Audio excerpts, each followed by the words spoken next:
Bismillahirrahmanirrahim. Assalamualaikum warahmatullahi wabarakatuh. Alhamdulillahirabbil alamin. Assalatu wassalamu ala asrofil anbiya'i wal mursalin wa ala alihi wa ashabihi ajma'in, amma ba'du. Yang saya hormati Bapak Rudi Santoso SHIMH selaku dosen pengampu mata kuliah Hukum Tata Negara, serta teman-teman yang menyaksikan video ini, semoga selalu dirahmati oleh Allah Subhanahu wa taala. Amin ya rabbal alamin. Dalam kesempatan kali ini, kami dari kelompok 9 yang beranggotakan saya sendiri, Rizky Dani Kusuma, dan rekan-rekan yang lainnya ada Robiatul Adawiyah dan Sita Aisyah, akan menjelaskan pembahasan mengenai sistem pemerintahan daerah di Indonesia. Baiklah, untuk mempersingkat waktu, mari simak video ini sampai akhir ya. Saya menjelaskan materi pertama, pengaturan tentang pemerintahan daerah. 1. Pengaturan pemerintahan daerah pada Orde Lama. Peraturan tersebut mengatur tentang pemerintahan daerah. Di era Orde Lama, Indonesia hanya mengenal satu jenis daerah otonomi. Yang kedua, pengaturan sistem pemerintahan daerah pada era Orde Baru. Selama Orde Baru berlangsung, pemerintah pusat memperketat pengawasan atas pemerintahan daerah sebagai pengejauhan tahanan dari pelaksanaan tanggung jawab pemerintah pusat. Yang ketiga, pengaturan sistem pemerintahan daerah pada era reformasi. Era awal reformasi, pemerintah telah mengeluarkan 2 kebijakan tentang otonomi daerah, yaitu Undang-Undang Nomor 22 Tahun 1999 tentang pemerintahan daerah. Kedua, Undang-Undang Nomor 25 Tahun 1999 tentang perimbangan keuangan antara pemerintah pusat dan daerah. Selanjutnya, asas-asas pemerintah daerah. 1. Asas pemerintahan daerah desentralisasi. Asas pemerintahan desentralisasi adalah penyerahan wewenang atau urusan pemerintahan kepada daerah otonom. Yang kedua, asas dekonsentralisasi dalam pemerintahan daerah. Penerapan asas dekonsentralisasi dalam pemerintahan membuat keputusan pejabat wilayah atau daerah dapat dibatalkan oleh pejabat pusat atau pejabat yang sudah diberi penyerahan wewenang. Dan 3. Asas tugas pembantuan dalam pemerintahan daerah. Secara umum, tugas pembantuan ini sebagai upaya pemerintah pusat untuk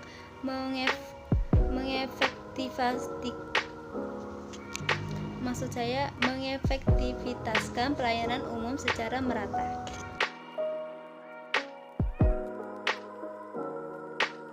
Pengaturan pemerintahan daerah khusus atau istimewa dalam peraturan perundang-undangan Indonesia.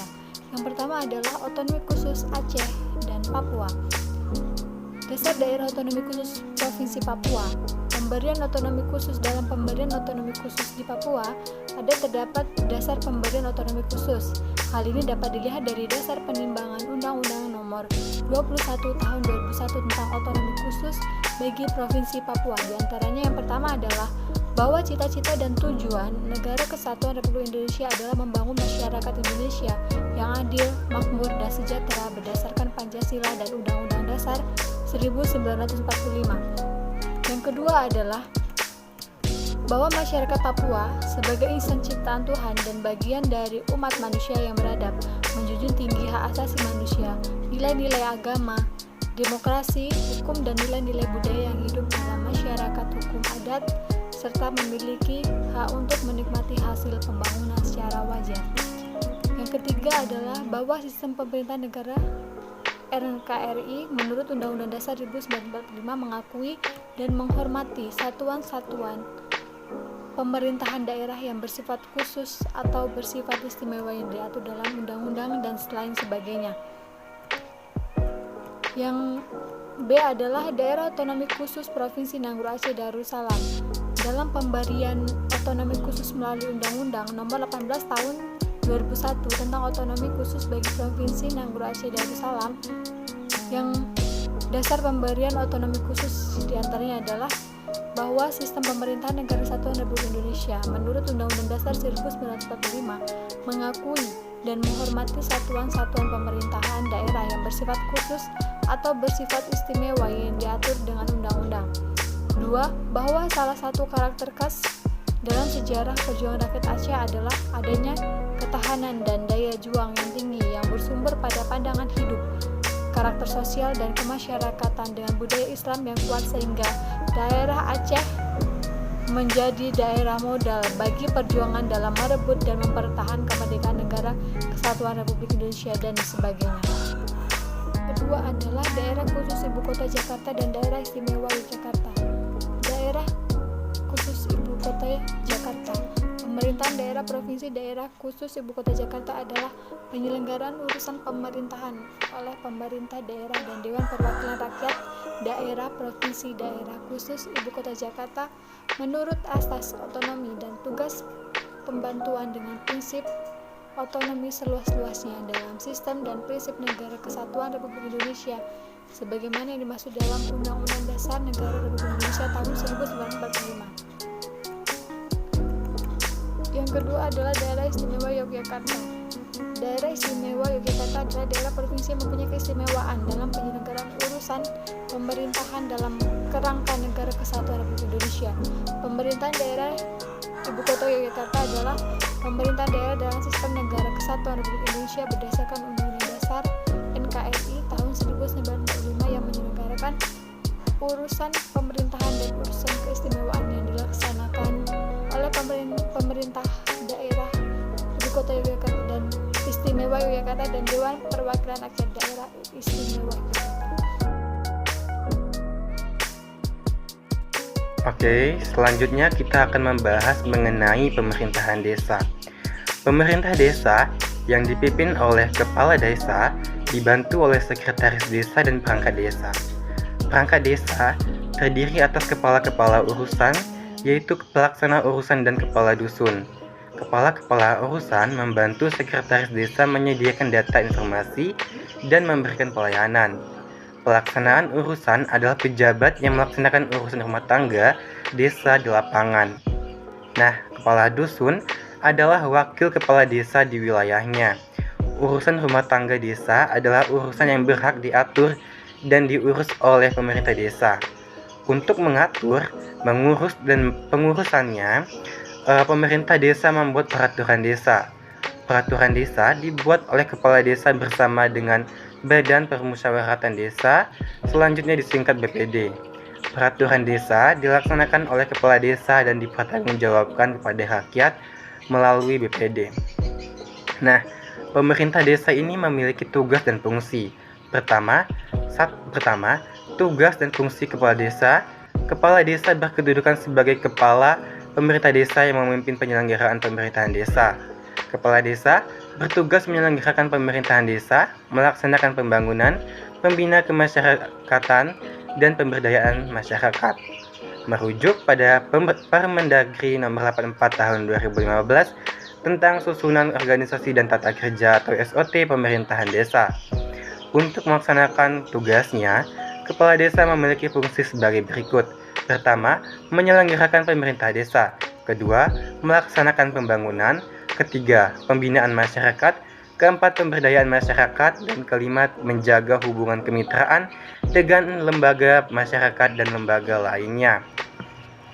Kemudian, tugas dan fungsi sekretaris desa. Sekretaris desa berkedudukan sebagai unsur pemimpin sekretaris desa. Sekretaris desa bertugas membantu kepala desa dalam bidang administrasi pemerintahan untuk melaksanakan tugas sebagaimana yang dimaksud pasal 2 Permendagri Nomor 84 Tahun 2015 tentang Susunan Organisasi dan Tata Kerja atau SOT Pemerintahan Desa. Sekretaris desa mempunyai tugas. Pertama, melaksanakan urusan ketatausahaan seperti tata naskah, administrasi surat menyurat, arsip, dan ekspedisi.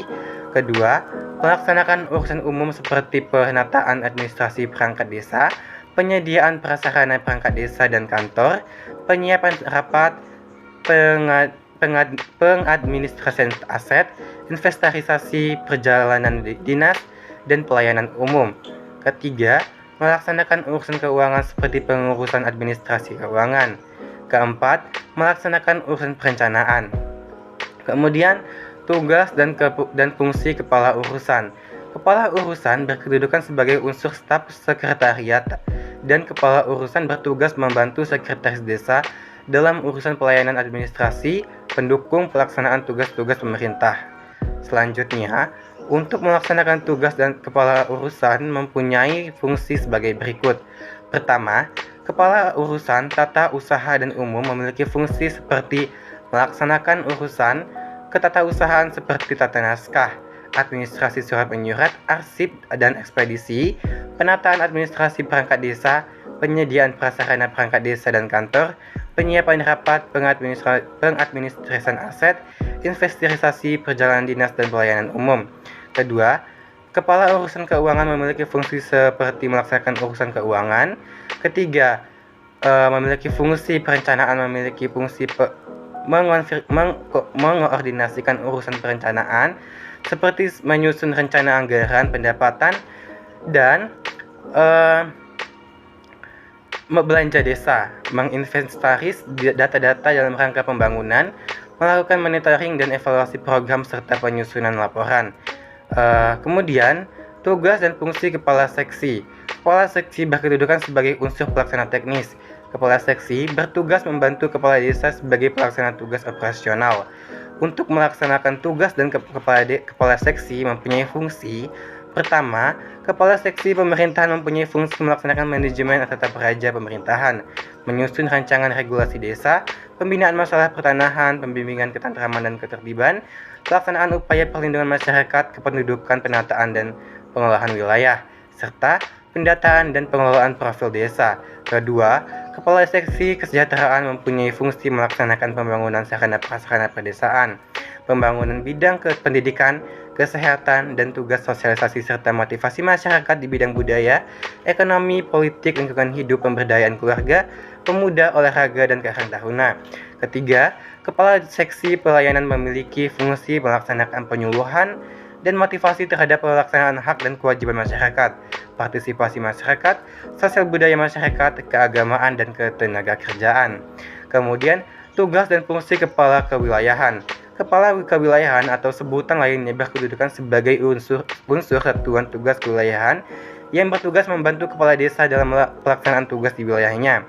Untuk melaksanakan tugas sebagaimana dimaksud tersebut, kepala kewilayahan atau kepala dusun memiliki fungsi: pertama, pembinaan ketentraman dan ketertiban. Kedua, mengawasi pelaksanaan pembangunan di wilayahnya. Ketiga, melaksanakan pembinaan kemasyarakatan dalam meningkatkan kemampuan dan kesadaran masyarakat dalam menjaga lingkungannya. Dan yang terakhir, keempat, melakukan upaya-upaya pemberdayaan masyarakat dalam menunjang kelancaran penyelenggaraan, pemerintahan, dan pembangunan.